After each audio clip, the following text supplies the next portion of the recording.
Good morning, everyone. My name is James Leonard. I'm the UK Regional Lead for Google for Education.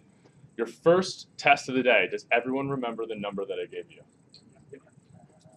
Brilliant, passed, excellent. I'm here with my colleague Hatem. I'll let Hatem introduce himself, and then we'll get right into some Google for Education overview.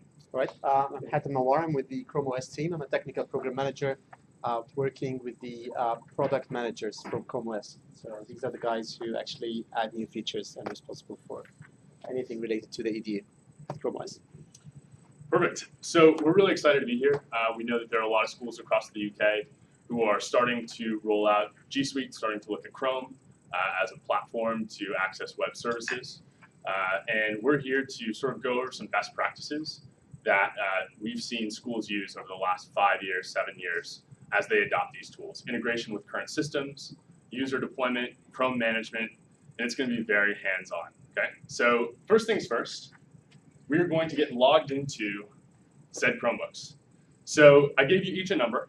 Your quick minute task right now is at the login screen, just log in with admin and then your number. The domain should already be completed. If it's not, it should be yourcloudschool.org. And your password, if you can see it, is Roadshow.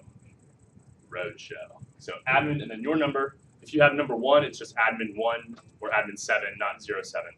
Admin, your number, at yourcloudschool.org. Password is Roadshow. We'll just do a quick walk around, make sure everyone's getting in. All right. So when you log into the Chromebook, you're going to be put right into a couple of different tabs that I've customized for you.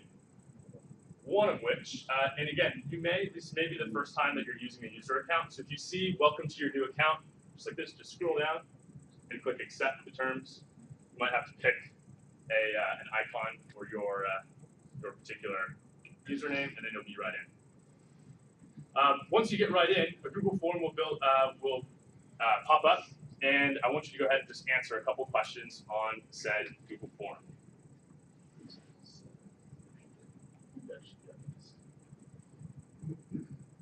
Cool. If you're having any issues, just raise your hand and we'll be by and we'll be helping you. So when you logged in,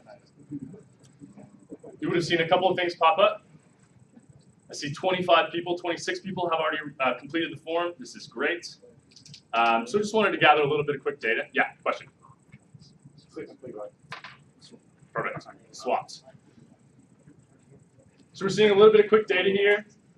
Just wanted to gather some insight into who we all have here. So this is Google Forms. It's just the back end of the form that's automatically collecting data. Raise your hand if you guys are using Google Forms right now at your school. Okay, handful. So Google Forms is a handy way to collect data, easily gather responses, and again, I just put up this quick form just to get a little bit of sense of where we're all at. So it looks like primarily we're at secondary. We have a number of 20% of us are at other. Who are the others in the room?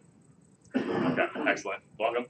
And it looks like across the scope of everyone who's responded thus far, it looks like we have a lot of people who are somewhat familiar with Google tools, maybe like a 1 or a 2, and then we have a couple of 5s, so Hatem and I may be leaning on you guys throughout the course of this session as well.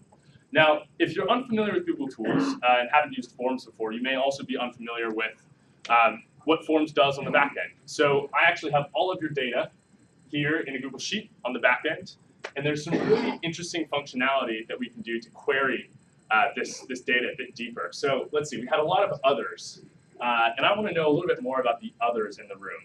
So there's a new Explore function that is now appeared in Sheets, in Docs, and in Slides. Does anyone know what this Explore function does in Sheets?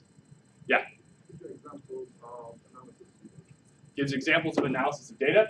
Absolutely. So I can see this count by school type, right? So that's a quick one. I can see probably a histogram of the number of responses. Yep, there's my histogram of technical knowledge. But if I wanted to actually query this data, I can ask it a question in natural language. So we have all the others in the room. Maybe I want to know the average knowledge of the others. So we'll just see if that works out. Average knowledge of other. There we go. So there's my average knowledge of other, and I can even see that formula and drag it in.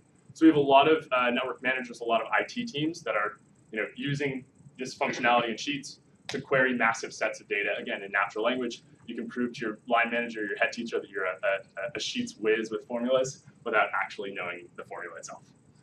If I wanted to, at a later point, like drag this in, I could just drag that into the sheet, and that would update as more and more people filled out the form. Okay, cool. So that was the first thing that you saw pop up on your Chromebook. The second thing I want you to just take a look at is this question and answer doc. You all see that on your, I think it's the second tab that popped up. Cool. So we have, I don't know how many people in this doc right now. About 40 people in doc. Throughout the course of this next 40 minutes, if you have any question, pop it into the doc and then we'll come back to it. Okay? Or if you ask a question and or someone else asks a question and you know the answer, feel free to hop in there and add a response as we're going along. Okay? What is the meaning of life? Pops up. Okay, cool. The last thing that you will see is navigate over to Google Classroom. So Classroom should be the third tab there. You all see Google Classroom? And you should have a class that I've pre-added you to called Google EduGeek Session 101 or something of that nature. So go ahead and click into that. So you are all students in my class. Welcome to EduGeek Session 101 Admin. I'll just give you a quick brief tour. So raise your hand if this is the first time that you've ever seen Google Classroom. Brilliant. So I'll show you some differences between the student view and the teacher view, right? So you're in there. You guys probably see Stream. Just give me a little nod if you guys see Stream on your device as well. Yeah. What does your students say? Classmates? For me, it says students. I'm the teacher. And I also have this ability to invite guardians. So I can see all the teachers. And then if I invite the guardians, so if I were to input your parent or carer's email address, the parent or carer would either get a weekly or a daily summary of what's been going on in classroom, your missed work, your current work, et cetera, et cetera. And you guys also have this about section too, right? You see that? Perfect.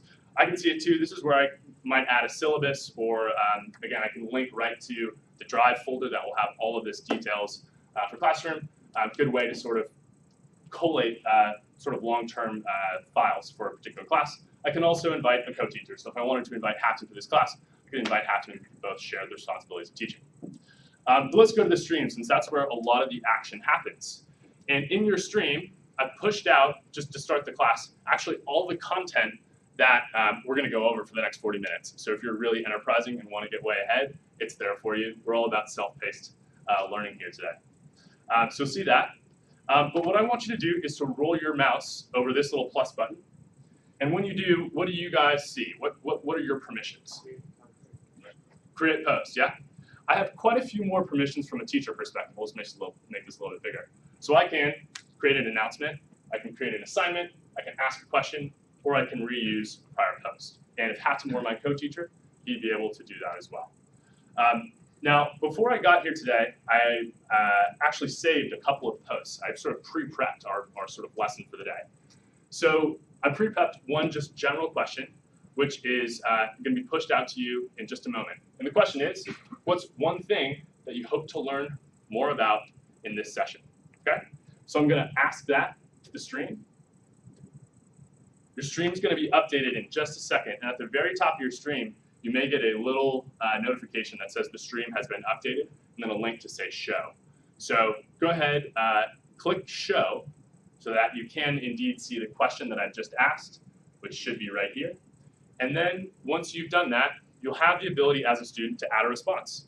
So we'll give you about 30 seconds right now to add a response, and you can respond to your other colleagues as well. So it's one thing you hope to learn more about in this session on Google Admin and Google Tools in the classroom. Okay, 30 seconds. We'll walk around in case you guys are having any issues. We'll get it all sorted.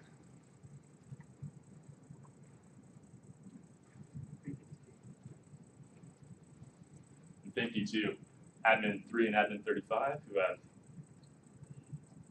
posted already. That's great.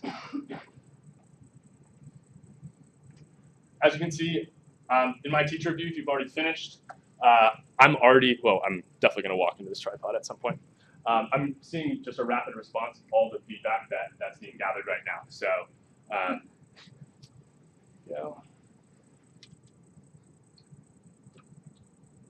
whether we get to keep these Chromebooks, yes. Intercompatibility with 365, we'll definitely cover that. New features in classroom, AD integration, that's one of the first things we're going to go over. Benefits for teaching and learning, absolutely. Team drives, HandsOn will be talking about that. What can Google Classroom do? Excellent. Perfect. So as these are coming in, we'll also come back to these and just make sure that we hit on a number of these sort of points throughout the course of the day today. But as a teacher, you can see how easy this is for me to facilitate classroom discussion. And again, for those students that may be a little bit less hesitant to raise their hand or participate, this is a great way to sort of get them involved in the conversation. Now, if at any time, from a teacher's perspective, I decided that, you know what, admin 35, yeah, bad puns are not allowed in my class. My favorite type of post is fence. I, as the teacher, at any time, can just sort of lock down the discussion in the classroom. So as you can see right here, right now, students can post and comment. But if I just really wanted myself to be the sole channel of information coming from my pupils, I could do that. I could only allow myself to post, or I could just allow you to comment on the posts that I have created. Cool? All right. So back to EduGeek. What we're going to do is, for the next 5 minutes or so, I'm going to give you a general overview of the Google for Education tools that are available for schools in the UK. I think it's good to just start with sort of the basics. Again, you can access all of these slides in the slide deck, which you have a copy of in Classroom. But I just want to give you the basics of what we do for schools, what we're seeing in the market, and some of the top features. After that, we're actually all going to get into the admin console. So every single user, you guys are all super admins. I think this is going to be the first time, this is the first time certainly that I've run a session where there will be 50 super admins in the Google admin console, changing settings at the same time. If we can break it, that's awesome. And we can take it back to our product managers and HandsOn. But I think it's going to work. We're all going to be in there adjusting settings and getting familiar with G Suite administration and integration with current systems. Sound cool? All right. So a little bit of background.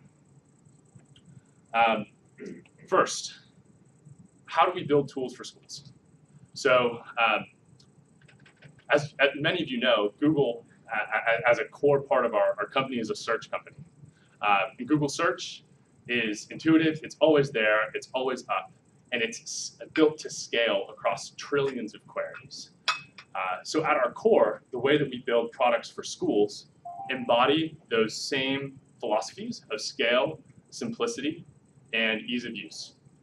So for us, these are sort of the core values that run through any product that we create for education, whether that's Classroom, or Forms, or Chrome, or the admin console.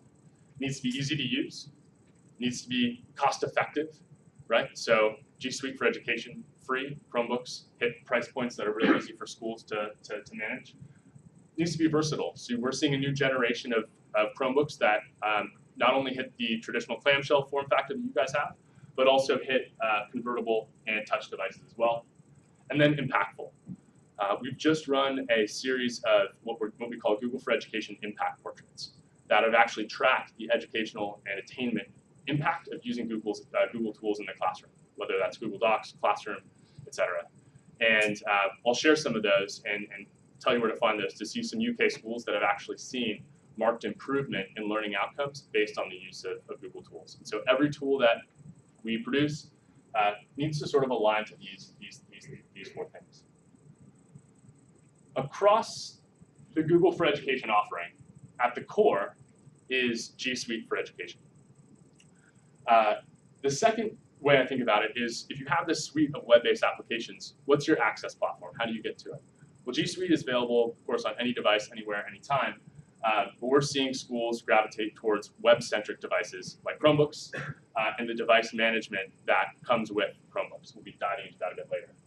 last but not least, it's content. So it's third-party providers, whether it's a Wii video for web creation or Soundtrap for online podcasts that are allowing students to expand their creativity beyond even just the G Suite applications. So G Suite for Education, I'll go through the core services, again, just in case you're unfamiliar with them. And I kind of divide them into 3 different layers. So the first layer is a collaboration layer. You got a little taste of that when we all got into Google Docs, when you saw the back end of a Google form populated into a Google Sheet. And all of this is happening in Google Drive. Anyone know, just by raise of hand, how much storage is available for users in Drive? Yeah, unlimited. So unlimited storage in Drive for all EDU users.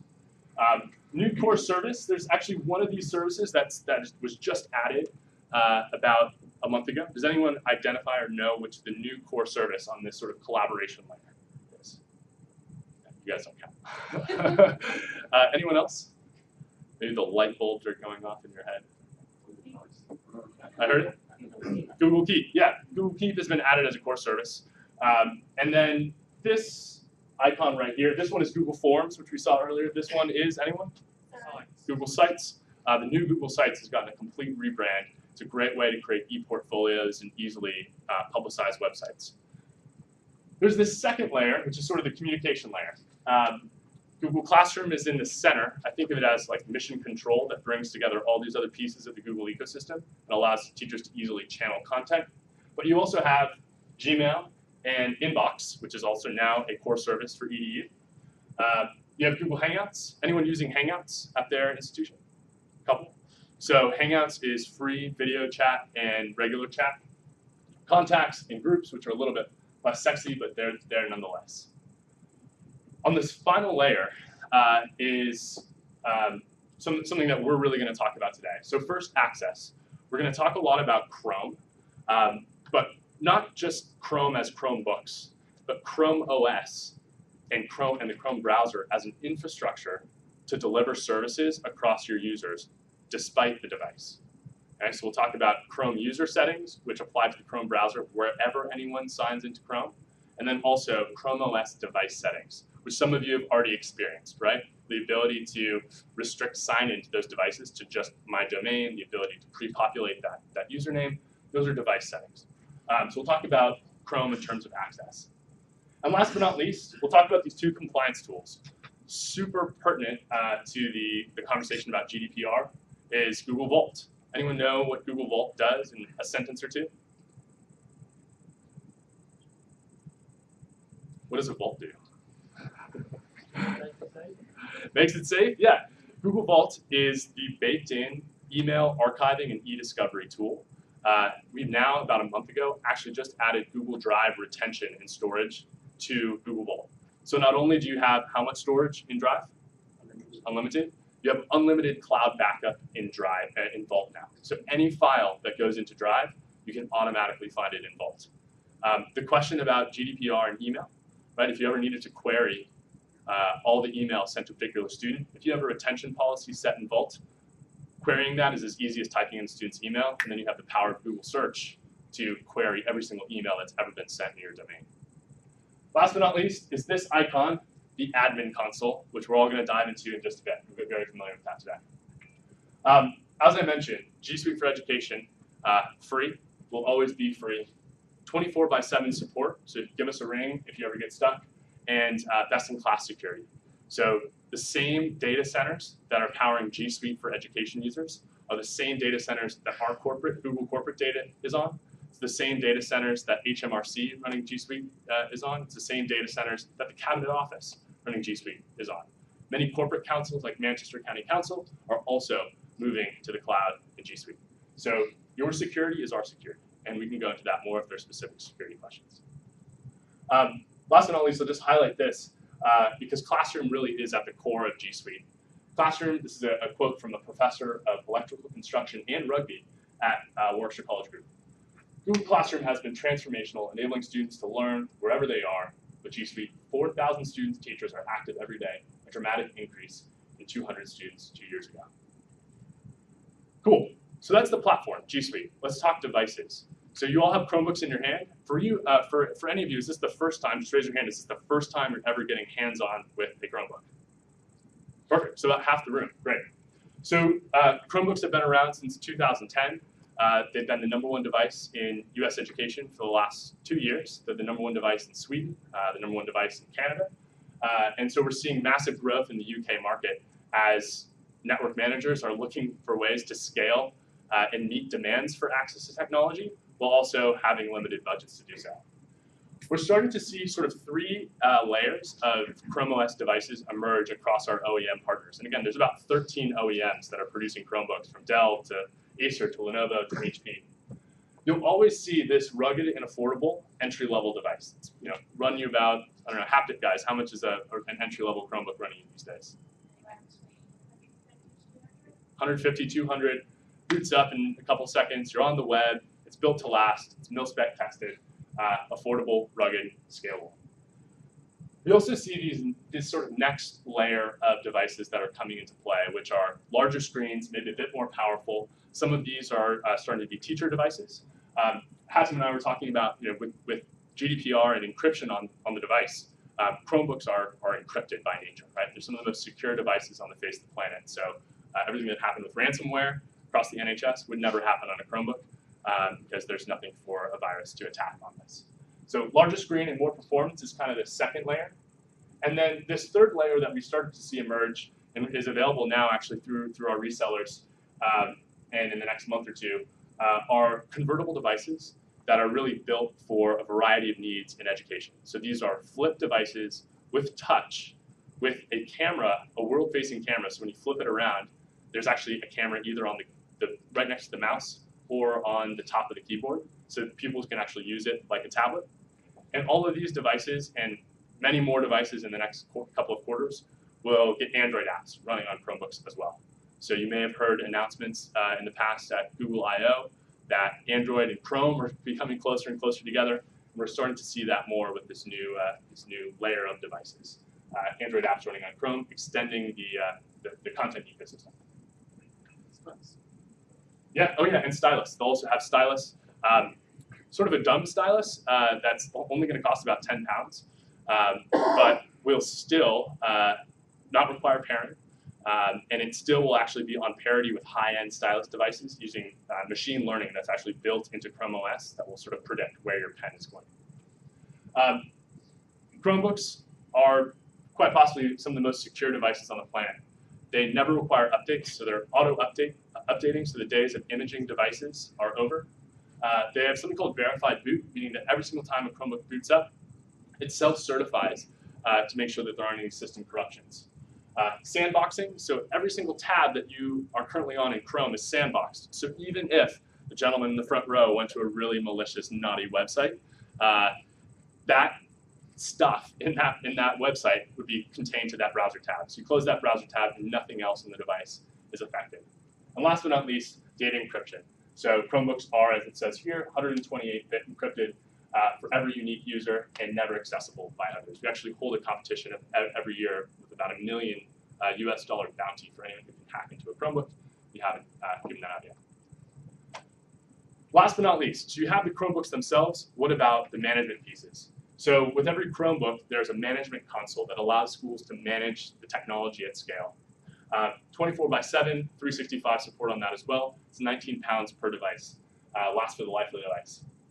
It allows you to restrict sign-in to the devices. So as you guys saw, I locked it down so only you within the yourcloudschool.org domain could sign in. So you couldn't sign in with a personal Gmail account. Sorry. It allows you to push apps and extensions. I pushed a couple to you, namely the Classroom app and the Share to Classroom extension.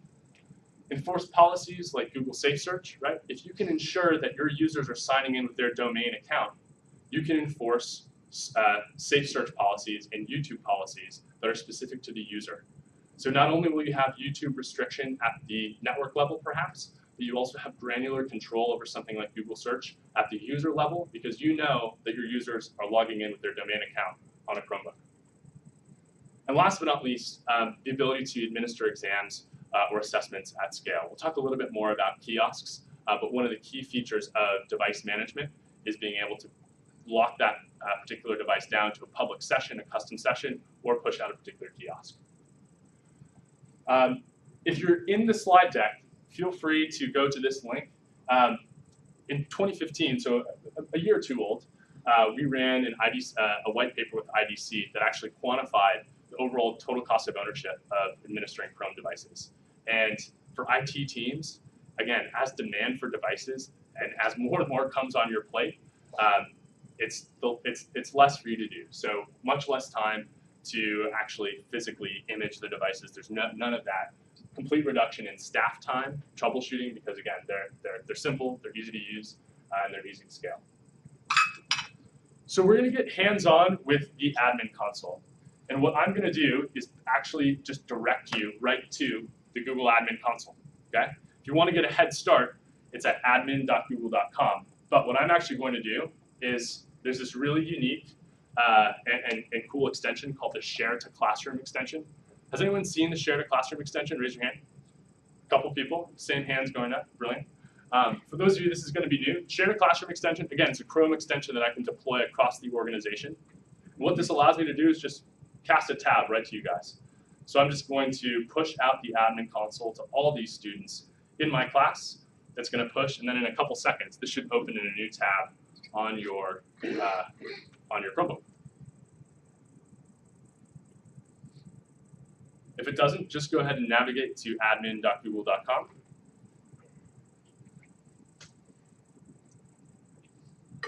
Is that loading for you guys? Yeah? Cool. Yeah, Cast for Education, or sorry, well, Cast for Education too, but Share to Classroom is a must-have extension. Again, if you're administering the Chrome browser, this will work across any device. So even if you're running the Chrome browser on a Mac or Windows PC, if you have the Cast for Education extension installed and the teacher has it, he or she can push links, exactly like I did to you guys. Okay, so you're all in Google Admin, right? Yeah, see heads nodding. I want to just give you a sort of quick tour around here before we go in. So the users area is where we're going to manage users. Yeah. So we'll focus on users. We'll focus heavily on apps. We'll focus heavily on device management as well in this session. But it's worthwhile calling out a couple of other things here. Reports is something that is probably underutilized by schools. But reports give schools incredible data on usage, especially Google Classroom. So if you're ever asked by Ofsted to quantify how teachers and students are interacting and you're using Google Classroom, the classroom reporting can give you detailed information about teachers that are creating classes, students joining classes, the number of assignments that are going in and out of the domain, et cetera, et cetera. I'll touch briefly on support. If you ever need to contact support, support is your friend. Google support is actually really, really solid. So you may have had experiences with other providers where calling support is a nightmare. We pride ourselves in really strong support. And a couple other controls here. Any of these functions in the admin console I can just drag in. If you are adding or working with domains, if you're multi-academy trust, working in subdomains, really easy to add a subdomain. And again, we won't touch on that too much today, but just so you sort of find your way around. Okay, so here's what we're going to touch on. We're going to sort of go through the life cycle of what schools should consider as they're integrating G Suite or rolling out G Suite with current systems. And it starts with users, organizational units, and syncing. We'll then talk about controlling Google services, so turning services on or off for different subsets of users. We'll then talk about Vault, which again is very pertinent based on our GDPR conversation. We'll talk about Chrome user and device settings, and then additional services. So we got a jam-packed couple of minutes. So first, back into Classroom. In 1 second, when I myself go back into Classroom, I'm going to ask you this particular question. What are the ways in which to integrate G Suite into current systems like an MIS or AD? So if you can, just navigate back to Classroom, back to the stream. And I have another question booted up for you. What are the ways in which to integrate G Suite into current systems? And please add your response if you know. I'm going to go ahead and ask that. And we'll take about 30 seconds. If you want to ask a neighbor or if you want to talk to the person next to you or behind you, feel free to as well. We'll see some of the responses that come up to this particular question. So what are the ways in which to integrate G Suite into current systems?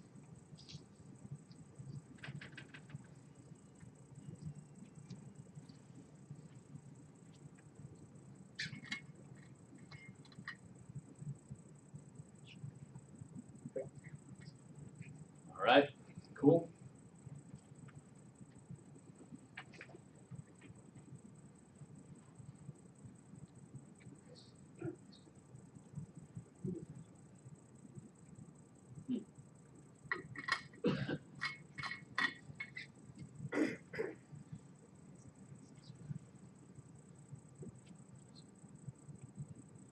Excellent. Someone is great. They're even providing a support article. This is just stellar. Great work. Pay an expert consultant, yes. Cool. So these are great responses. I am pretty much seeing everything that I wanted to touch on. As these responses are continuing to flow in, feel free to modify or reply to some of your classmates' comments. But I'm going to hop back into the slide deck and just go over some of them as well. So all of these were touched on in those responses. Okay, you sign up for G Suite for Education, you verify your domain. What next? You got to add your users. So there are sort of 4 layers, or maybe even 5 layers. The first layer is probably your pilot layer. You just got this brand new domain. What do you do with it? You can easily add pilot users manually or through a CSV upload. So if you're at a big college with 4,000 users, but you have one department that's been clamoring for Classroom, just add them. Add them, export them from Sims, export them from your MIS or AD, and add those users. The key, one key best practice here is in this sort of pilot phase is to keep the same user credentials that you have on the Microsoft side, right, that you have on the AD side. Because when you do run a sync later down the road, which is the best practice and the most scalable practice, the syncing agent can pick up that, yes, this user actually already exists in Google. I'm not going to create another account if a pilot user has started to get going with the tools and has started to adopt the tools. Okay, so what's the next level though, right? So I've got this G Suite domain. I'm so sick and tired of changing grade levels or year levels and adding students and deleting students when they leave the school. How do I automate this? So there are sort of 2 ways of thinking about this. For how many of you in the audience is Active Directory still your source of truth for identity management across your school? Almost everyone. We have a tool called Google Cloud Directory Sync, which is a one-way push out of AD into G Suite. So that can push over users, groups, and what else can it push? Shared contacts, I believe. Oh, yes. Yep. And it will actually mirror the organizational structure that you have on the AD side in Google. When you make a change in AD, you can sync it up to Google every 30 minutes, every 3 hours, every 30 days, every day, whatever you want to do. Okay. There's another tool here called G Suite Password Sync, which does the same thing for passwords. So you can easily sort of use free tools that are out there to run an AD and a password sync into Google. Again, using the same domain name and same username credentials as you do on the Google side. There's also an admin SDK directory API. If you're sort of into the API thing, there's ways to sort of program syncs as well out of an MIS or AD. But if you don't have that programming knowledge and you want to lean on other third-party providers who've done all the hard work for you, there are a number of different providers, many of which are really UK-centric and plugged into the challenges of getting data out of Sims, et cetera, such as these. So IamCloud, Unify, Salamander, WizKids, School Smart Cloud are all really UK-specific. Clever, has anyone heard of Clever?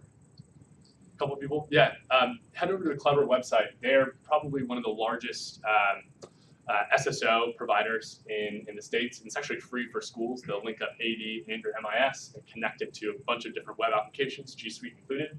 And then there's a new tool out from one of our partners called Amplified IT. It's called Little Sis. So it also does classroom integration. And as do many of these tools, they'll actually pull data out of your MIS and auto-populate it into Classroom. So this is sort of a next layer beyond just AD users and groups. Okay? Let me pause right there and see if you guys have any questions about users before we dive in and get a little bit hands-on.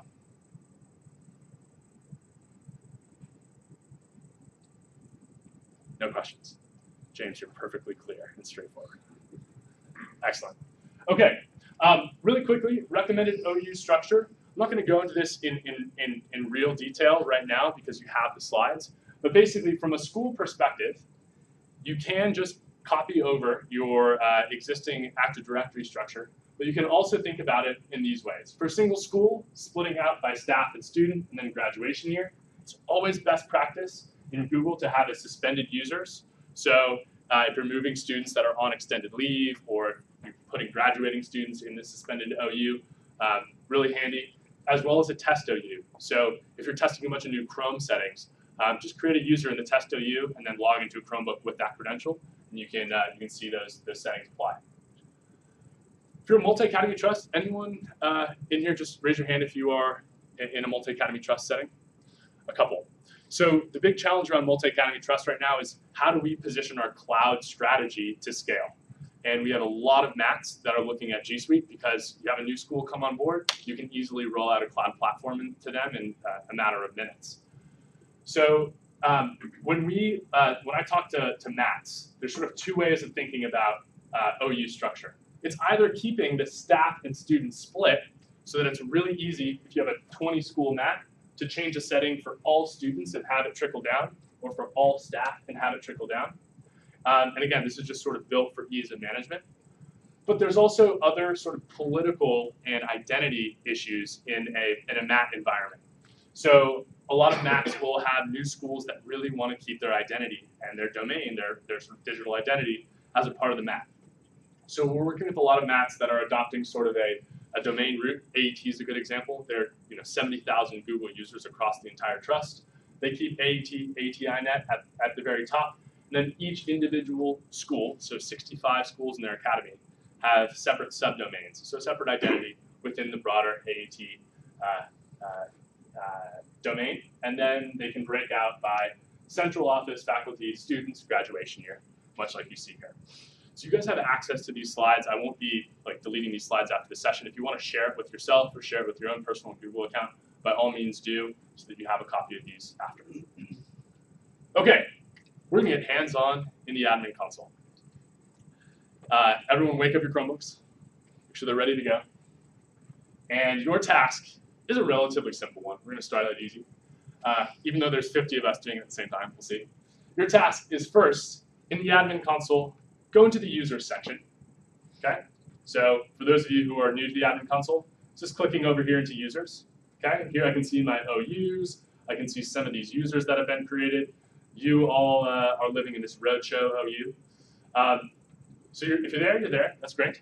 What I want you to do is to add a user to the top level domain. Okay? So if you're familiar with Google Tools, you'll oftentimes see this plus icon, hint, hint, and look there to add your user. Then we're going to extend it. So let's pretend you're creating your OU structure from scratch. Under the EduGeek OU, I actually want you to add a sub-organization. So again, OUs are so important for delivering services. So maybe we'll deliver different services to a sub-org than we would to a top-level org. So I want you to add an OU under EduGeek and name it after your own school. Okay? So just to give you a little bit of hint there, your EduGeek conference, click on these sort of stoplight and you'll have the ability to add an OU there. And then finally, I want you to find your created user and move him or her to your new OU. So I'll just give you a hint there. So if I select this guy, Bogdan, I have the ability to move to another organizational unit. Okay? So Hatem and I are going to walk around. In a minute, I'll refresh the admin console and see what sort of mess we've created. No worries, this is a demo account. There aren't real students at your cloud school whose experience is going to be messed up here. But we'll just go ahead and see how we've done with creating those OUs and adding some users. Okay, if you need any help, just raise your hand and we'll come by. Saturated.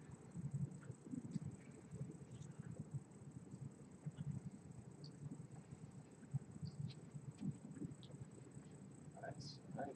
A lot of OUs going there.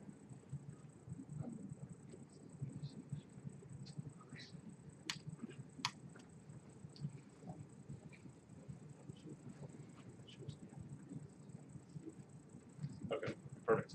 Right, so, also one, as we said, reports are very important. But one of the very interesting things about reports is they also cover admin activities. So if I go to reports,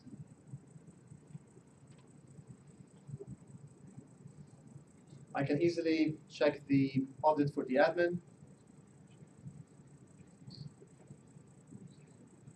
And then I can see all the actions like user org unit change or user creation or temporary password views. So I can see every action of the of an admin. All of them are actually audited within the reports and can be searched. So in a normal school setting, we wouldn't add 50 super admins. At least not at many schools that I visited. But yeah, you can always sort of search and see who's done what. So let's go back. Anyone need a little bit more time? Yes, no, maybe so. So let's just go back to the users and see what we've got. You guys kept it incredibly organized. Here we go. I have about 40 new OUs, constantly updating. This is stellar. And let's just look at Moat Community College. Who's Moat? Anyone want to claim this one?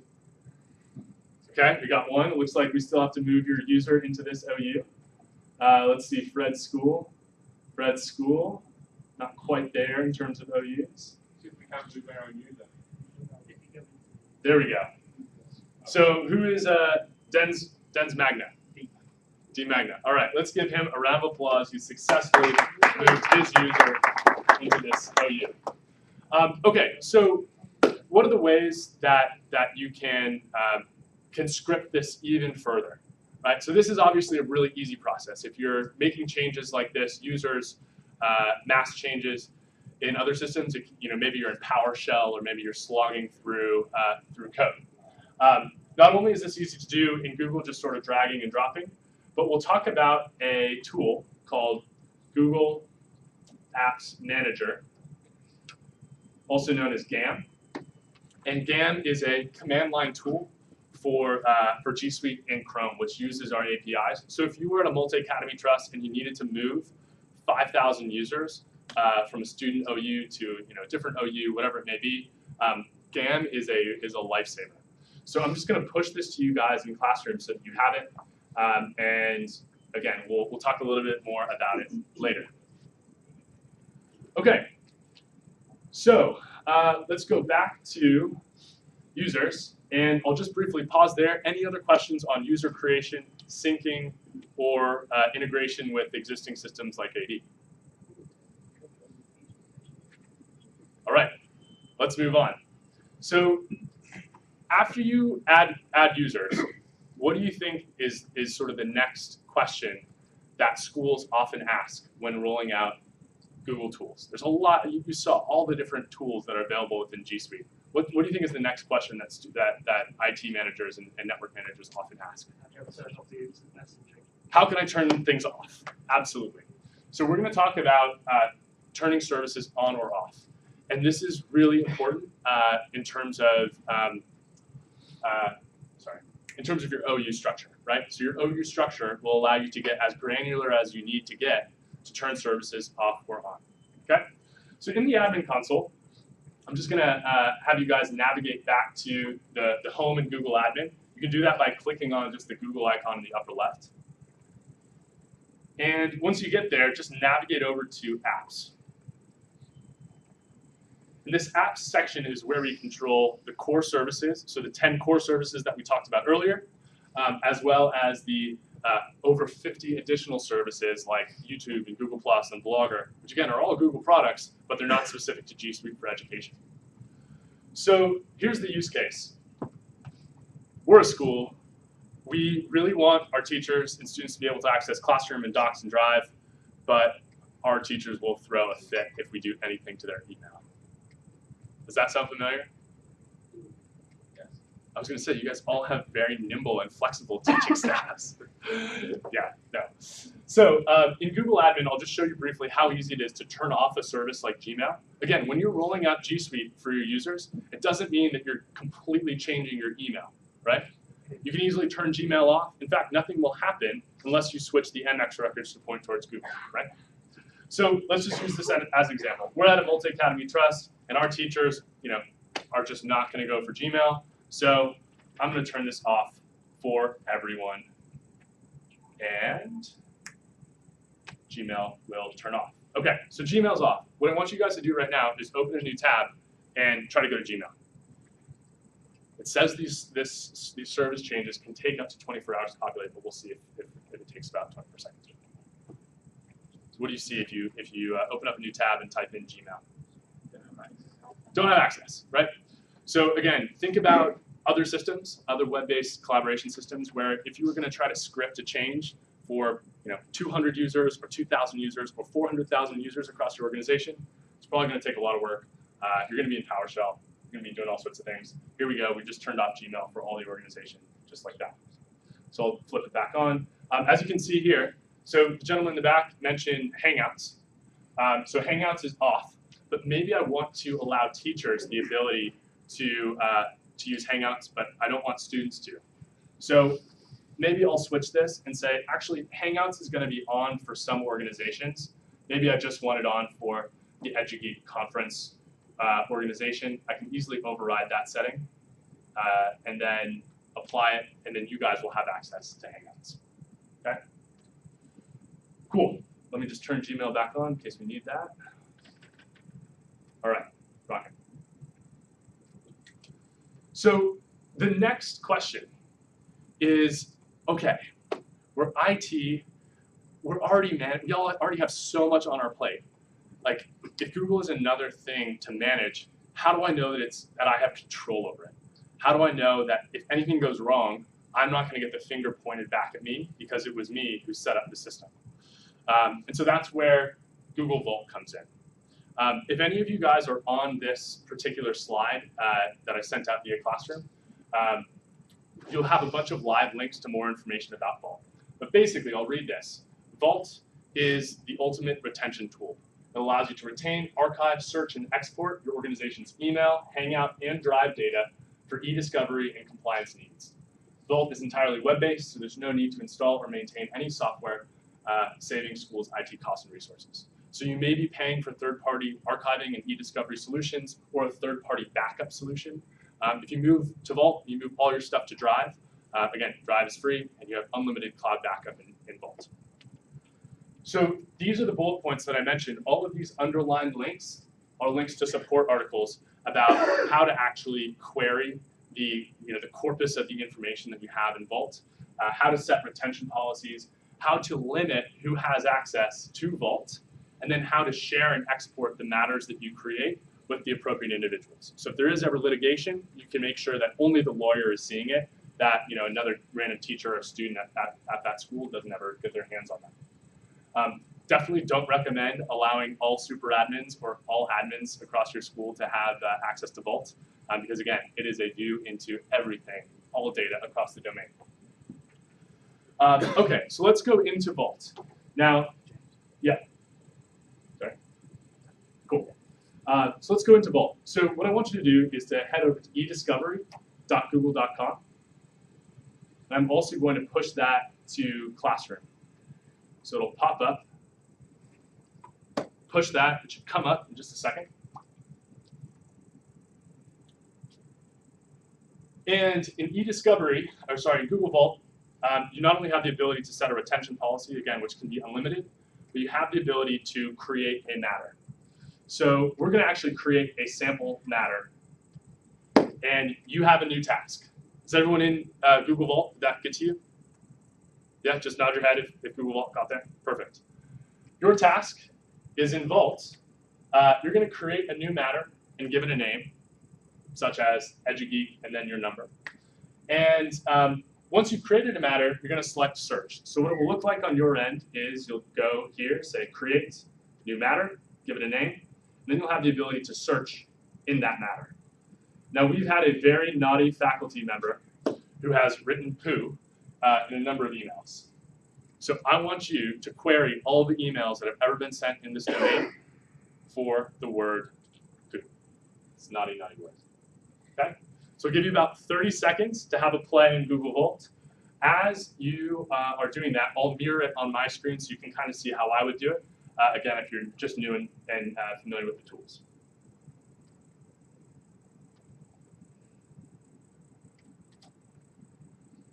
Create a new matter. And then I'm going to search for this awful word.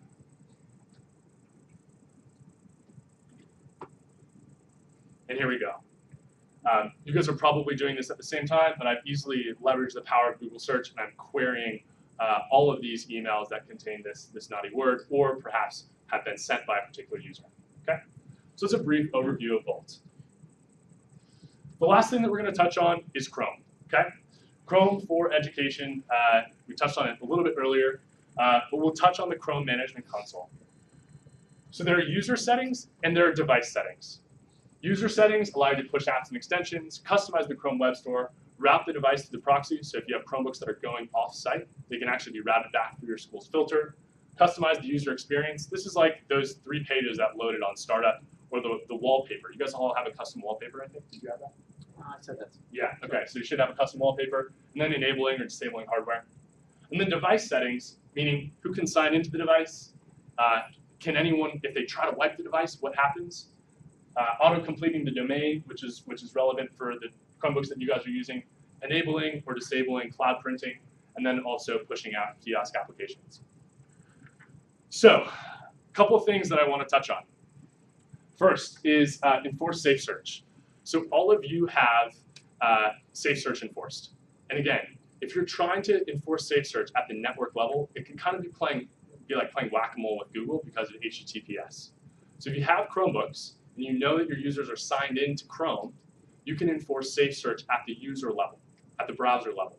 So if you guys want to, open up a new tab and type in chicks. Just type in chicks. If you type in chicks, you'll likely see websites related to chickens, birds. Okay? So where something at the network level, it may have been difficult to kind of play whack-a-mole with this. It's really easy to do this at the user level. What I'd also like you guys to do is take a look at your bookmark bar. In the upper left-hand corner, it's going to be right around here. And raise your hand if you see staff bookmarks. Perfect. Raise your hand if you see student bookmarks. Perfect. So I had OUs. I customized some bookmarks based on your user, your odd number, your student, I think, your even number, your staff. Okay? One other thing here. What I'd like you guys all to do right now is to try to go to Facebook.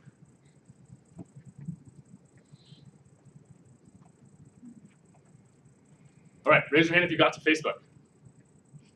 All the staff. So I've blacklisted facebook.com for students. So really easy to control URL blacklisting in addition to your filter. Last but not least, sleep settings. Okay, I want everyone right now to close the lid of your Chromebook. All right, cool. All right, everyone, open the lid of your Chromebook. Okay, all my students, you should be prompted to log in again. I'm sorry. Really handy though, in case we're sharing these Chromebooks. All of my staff, what happened? Went right back into it. Okay. So again, just little sort of time-saving things that the management console allows you to do to again enable you to control these settings across the domain. All right. Last slide. Talk quickly about device settings. So one last thing, just to finish this off, is to talk about device settings. So the most important one that you guys saw is the ability to restrict sign into the domain, right? So I've auto-completed the domain, I've restricted it. The second one is the ability to wipe the device. So we're going to find one lucky user here, and as a final test, we're going to wipe the device, and that'll be the last thing that we sort of show today. So in the admin console, everywhere that I control Chromebooks is under this area called Chrome Management. I can control the user settings, all the device settings. It's in one place. You know, if you've worked with iPads before, you're not dealing with the secondary MDM. It's all in one place. And if I wanted to access the devices themselves and perhaps disable a device if it was lost or stolen, it's really quite easy. So HandsOn was nice enough to create an OU for all of these EduGeek devices. And I'm just going to choose a random one here. It looks like this has been used. Let's just see who the last person to use this was. Looks like admin 23. Who's admin 23? All right, admin 23. I am sorry, but we are going to wipe your device right now to end this. So here we go. Actually, let's see. I'm going to choose a new one because I lost that one. We're going to, oops. I'm going to wipe this last one here. We'll just choose a random one. So here we go. That one looks good. And we're going to disable this device. And I can add, as you can see, I can add there a disabled device return instruction so that if this device ever did get lost, it'll say, please return. So whose device was that? Just disabled? I hope it wasn't one of these 5 that I didn't pass out. With a live demo, it probably was. Was it anyone's? All right, maybe we'll just disable all of your devices. All right, so we'll see how that goes. Thank you guys all. I hope this was a good sort of taster session into sort of what G Suite management and best practices were.